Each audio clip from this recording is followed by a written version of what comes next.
ఆలోచించుకోవడానికి ఇది ఒక ఆధారంగా చెప్తున్నారు.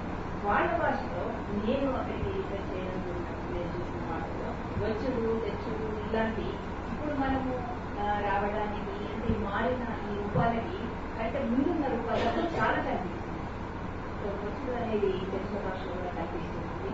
అంటే చెప్పేది ఏంటంటే తెలుగు భాష మన తెలంగాణ భాషకి నిజానికి ఎక్కడి నుంచి మూలం ఎక్కడుంది అని తరచి చూస్తే ఈ మూలాలన్నీ స్పష్టంగా కనిపిస్తాయి.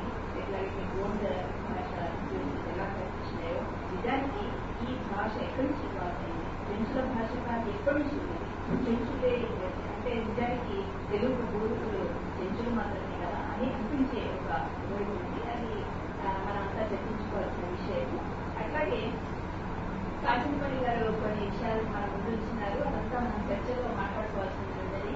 అందులో ఒకటి త్రిలింగ శబ్దం తెలుగుతున్న సంబంధం గురించి దాని గురించి మాట్లాడాల్సింది ఉన్నది.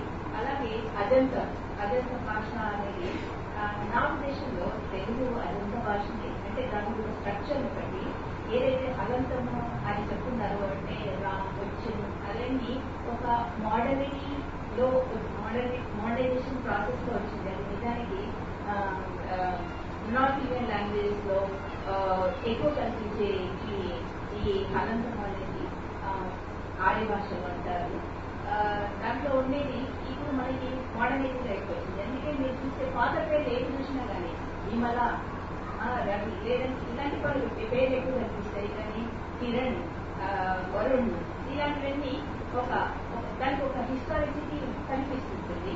అది ఆధునికతలో భాగంగా మన దగ్గరికి సృష్టించిన ఒక లక్షణంగా అంటే భాష అనేది ప్రవహించే నది లాంటిదైతే దాన్ని మనం ఇట్లా ఉండాలని నిర్ణయించడానికి ఏమీ లేదు.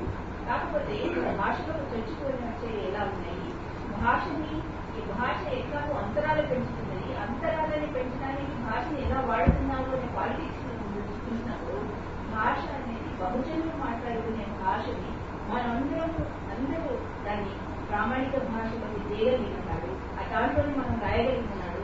అందరికీ కూడా నాలెడ్జ్ అనేది సమానంగా అందుతుంది అనే ఒక ఆలోచన నుంచి మనం ముందుకు సాగింది అని నేను అనుకుంటూ మనకి ముందు చర్చలో ఈ విషయాన్ని ముందుంచాను. ఇప్పుడు నేను ప్రభాకర్ గారిని అభిప్రాయం